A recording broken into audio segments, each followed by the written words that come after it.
தென்னாம்பாக்கத்துக்கு அருகிலுள்ள அமைதியான நிலங்களில் ஒரு சிறிய அமைதியான கிராமம் இருந்தது. இங்கு வாழ்க்கை எளிமையாக இருந்தது. சூரியன் அனைவரையும் எழுப்பியது, நட்சத்திரங்க அவர்களை தூங்க வைத்தனர். இந்த கிராமத்தில் ஒரு அன்பான வயதான பெண்மணி வாழ்ந்து வந்தார்.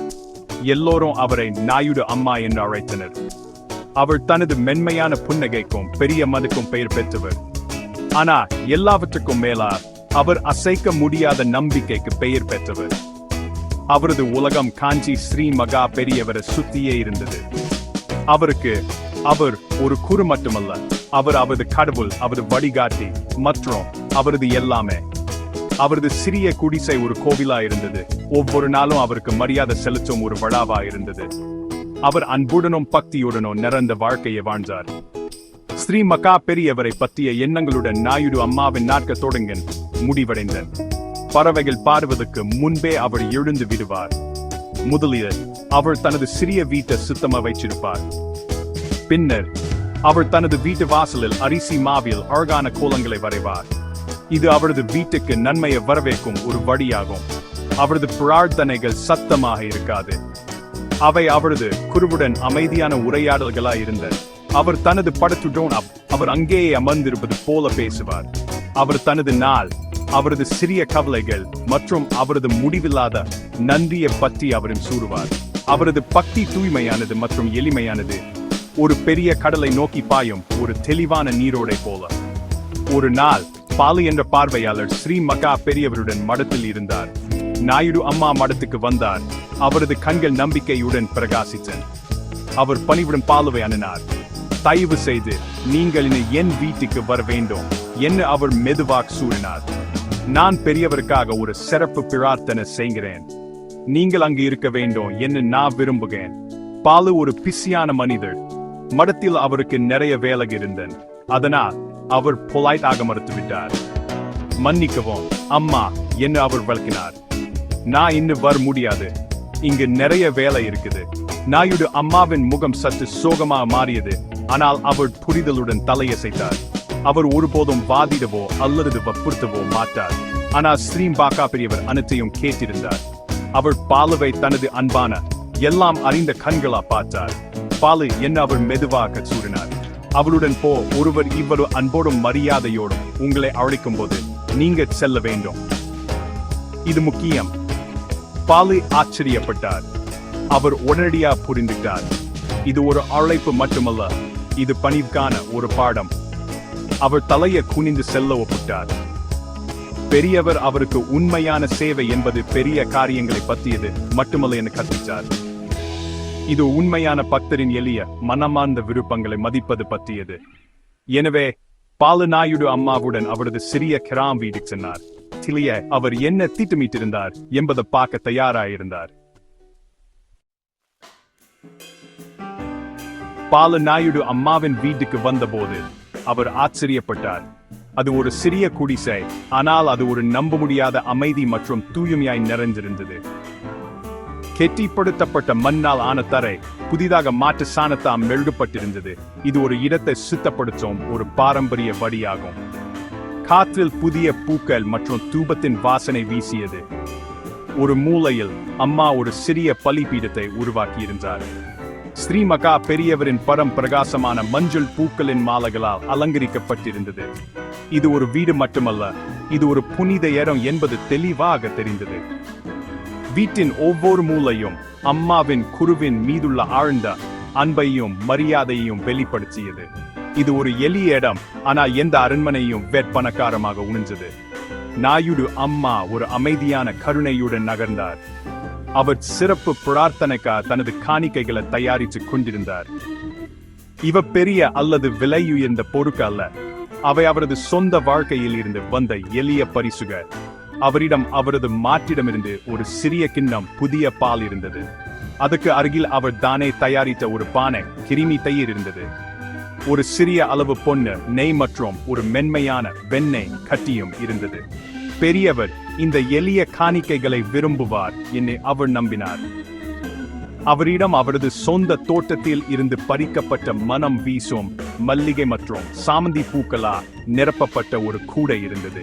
அவருக்கு இந்த தாழ்மையான பொருட்கள் தங்கத்தை விட விலைமதிப்பற்றவை, ஏனெனில் அவை தூய அன்புடன் வழங்கப்பட்ட பிரார்த்தனை தொடங்கியது. நாயுடு அம்மா சத்தமா மந்திரங்களை உச்சரிக்கலை அல்லது சிக்கலான சடங்குகளை செய்யவில்லை. அவரது பிரார்த்தனை இதயத்தில் இருந்து வந்த ஒரு உரையாடலா இருந்தது. அவர் பலிபீடத்துக்கு முன் அமர்ந்து கண்களை மூடி ஸ்ரீ மகா பெரியவருடன் பேசத் தொடங்கினார். அவர் அவரிடம் கூறினார், சுவாமி, நான் உங்கள் குழந்தை. உங்களுக்கு கொடுக்க என்னிடம் அதிகமா எதுவும் இல்லை. ஆனா நான் உங்களுக்காக இந்த சிறிய பொருட்களை கொண்டு வந்துள்ளேன். தயவு செய்து அவற்றை ஏற்றுக்கொள்ளுங்க. அவரது குரல் மிகவும் உணர்ச்சியா நிறைந்திருந்தது. பாலுவின் முதுதண்டில் ஒரு சிலிர்ப்பு ஓடியது. அவர் பெரிய கோவில்களில் பல பெரிய பிரார்த்தனைகளை பார்த்திருந்தார். ஆனா இவ்வளவு உண்மையான மற்றும் இவ்வளவு தொடுகின்ற எதையும் அவர் ஒரு போதும் கண்டதில்லை. பாலு பார்த்தார். தான் ஒரு புனிதமான ஒன்றின் ஒரு பகுதியாக இருப்பது போல உணர்ந்தார். அவர் ஒரு மூலையில் அமைதியா அமர்ந்தார். அவளை தொந்தரவு செய்யாமல் கவனமாயிருந்தார். அம்மாவின் முழு இருப்பும் அவரது குரு மீது எப்படி கவனம் செலுத்தியது என்பதை அவர் பார்த்தார். அவரது சிறிய குடிசைக்கு வெளியே உள்ள உலகம் மறைந்து விட்டது போல தோன்றியது. பக்தரும் அவரது கடவுளும் மட்டுமே இருந்தனர். நம்பிக்கை என்பது கோவிலின் அளவு அல்லது காணிக்கையின் மதிப்பு பற்றியது அல்ல என்பதை அவர் உணர்ந்தார். அது ஒருவரின் இதயத்தில் உள்ள அன்பின் ஆழம் பற்றியது. நாயுடு அம்மாவின் சிறிய குடிசை அவர் இருந்த எந்த இடத்தையும் தெய்வீகமாக உணர்ந்தது. அவர் ஒரு தூய தொடர்பை கண்டார். ஒரு பிணைப்பு மிகவும் வலிமையானது. அது எளிய குடிசையை ஒரு புனித இடமாக மாற்றியது. தனது மனமார்ந்த பிரார்த்தனைக்கு பிறகு நாயுடு அம்மா ஒரு எளிய செயலை செய்தார். அவர் பால், தயிர், நெய் மற்றும் வெண்ணெய் கிண்ணங்களை ஸ்ரீ மகா பெரியவரின் படத்துக்கு நேராக வைத்தார். பின்னர் வழக்கம் போல் அவர் பலிபீட்டை ஒரு மெல்லிய பருத்தி துணியால் மூடினார். இது தெய்வத்துக்கு உணவை ஏற்றுக்கொள்ள தனிமையை வழங்குவதற்காகும். இது நைவேத்தியம் என அழைக்கப்படும் ஒரு சடங்கு. பின்னர் அவர் பாலுவிடம் திரும்பி, சில நிமிடங்கள் வெளியே காத்திருப்போ, பெரியவர் சாப்பிடுகிறார் என்றார். பாலு ஒரு நடைமுறைவாதி. இது ஒரு அடையாள செயல் என்று அவர் நினைத்தார். அவர்கள் திரும்பி வரும்போது உணவு அங்கேயே இருக்கும் என்று அவருக்கு தெரியும். அவர் தனது வழக்கத்தை மதித்து அவளை பின்தொடர்ந்து அறைக்கு வெளியே சென்றார். அவர்கள் பிரார்த்தனை அறைக்கு வெளியே மரியாதையுடன் அமைதியா நின்றார்கள். கிரிக்கெட்டுகளின் சத்தம் மற்றும் காத்தில இலைகளின் மென்மையான சலசலப்பு மட்டுமே கேட்டது. நாயுடு அம்மாவுக்கு இது ஒரு பெரிய எதிர்பார்ப்பின் தருணம். அவரது முகம் அமைதியாயிருந்தது, ஆனா அவரது கண்கள் நம்பிக்கையான ஒளியான் நிறைந்திருந்தது. மடத்தில் மைல்களுக்கு அப்பால் இருந்த பெரியவர் தனது சூட்சும ரூபத்தில் வந்து தனது எளிய உணவை ஏற்றுக்கொள்வார் என்று அவர் உண்மையா நம்பினார். பாலு அவளை பார்த்தார். அவரது நம்பிக்கையின் பெரும் சக்தியால் உந்தப்பட்டார். நம்பிக்கை மட்டுமே சாத்தியம காரியங்களை நிகழ்த்த முடியுமா என்று அவர் யோசிக்க தொடங்கினார். காற்று மரம் மற்றும் பக்தியின் உணர்வா கனமாயிருந்தது. சுமார் 15 நிமிடங்களுக்கு பிறகு நாயுடு அம்மா புன்னகைத்தார். அவர் முடிச்சு விட்டார் என்று நினைக்கிறேன் என்று அவர் மெதுவாக கூறினார். அவர் பாலுவை மீண்டும் சிறிய பிரார்த்தனை அறைக்குள் அழைத்து சென்றார். அவர் பலிபீடத்திற்கு சென்று காணிக்கைகளை மூடியிருந்த துணியை மெதுவாக தூக்கினார். பாலு முன்னோக்கி சாய்ந்தார். என்ன நடந்தது என்று பார்க்க அவளுடன் இருந்தார். கிண்ணங்கள் அவர்கள் விட்டு சென்றது போலவே இருக்கும் என அவர் எதிர்பார்த்தார். ஆனா அவர் பார்த்தது அவரது வாயை திறக்க வைத்தது. கிண்ணங்கள் அங்கேயே இருந்தன, ஆனா அவை முற்றிலும் காலியாயிருந்தன. ஒரு துளி பால், தயிர் அல்லது நெய் சூடில்லை. யாரோ அவற்றை சுத்தமா தூடத்தது போல இருந்தது. பாலு முற்றிலும் வாயடைத்து நின்றார். அவரது தர்க்கரீதியான மனம் எந்த விளக்கத்தையும் கண்டுபிடிக்க முடியவில்லை. ஆனா நாயுடு அம்மாவுக்கு ஆச்சரியம் இல்லை. அவரது முகத்தில தூய மகிழ்ச்சி பரவியது. அவர் தனது கைகளை ஒன்றாக சேர்த்து படத்துக்கு முன் ஆழமாக குனிந்தார். மகிழ்ச்சி கண்ணீர் அவரது கன்னங்களில் வழிந்தது. அவர் வந்தார். அவர் என் காணிக்கையை ஏற்றுக்கொண்டார் என்று அவர் மெதுவாக கூறினார். அவருக்கு இது ஒரு அற்புதம் அல்ல, அது அவரது அன்பின் ஒரு இயற்கையான விளைவு. அவரது குரு அவளை கேட்டார் என்னும், எப்போதும் அவளுடன் இருந்தார் என்னும் இது ஒரு உறுதிப்படுத்தல். பாலு உறைந்து நின்றார். அவர் இப்போது கண்டதை புரிந்துக முயன்றார். ஒரு விலங்கு உள்ளே நுழைய ஜன்னல்கள் இல்லை, மேலும் அவர்கள் இருவரும் மட்டுமே அங்கு இருந்தனர். இது ஆழ்ந்த ஆச்சரியத்தின் ஒரு தருணம். அங்கு நம்பிக்கை தர்க்கத்தை வென்றது. பாலு நாயுடு அம்மாவின் வீட்டை விட்டு வெளியேறும் போது அவரது மனத்தில கேள்விகள் நிறைஞ்சிருந்தன. காலியான கிண்ணங்களின் காட்சி அவரது நினைவில் பதிந்திருந்தது. அவர் மடத்துக்கு மயக்கத்துடன் திரும்பி நடந்தார். அவரை சுற்றியுள்ள உலகம் அப்படியே தோன்றியது. ஆனா அவருக்குள் ஏதோ ஒன்று என்னதென்றும் மாறிவிட்டது. அறிவியலா அல்லது காரணத்தா விளக்க முடியாத ஒன்றை அவர் கண்டிருந்தார். அவர் தூய கலப்படமற்ற நம்பிக்கையின் சக்தியை கண்டிருந்தார். அவர் வந்ததும் அவர் நேராக ஸ்ரீ மகா பெரியவரை பார்க்க சென்றார். பெரியவர் அமைதியாக அமர்ந்திருந்தார், எதுவும் நடக்காதது போல.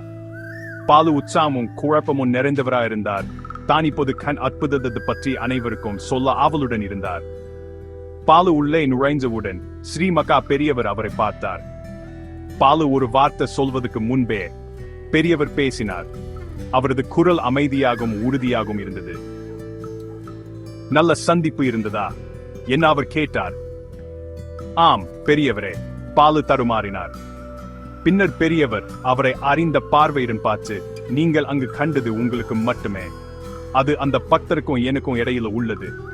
அதை பற்றி யாரிடமும் சொல்ல தேவையில்லை. அதை பற்றி விரிக்க வேண்டாம். அதை உங்க இதயத்தில் வைத்துக் கொள்ளுங்க என்றார். பாலு அதிர்ச்சியடைந்து அமைதியாகிவிட்டார்.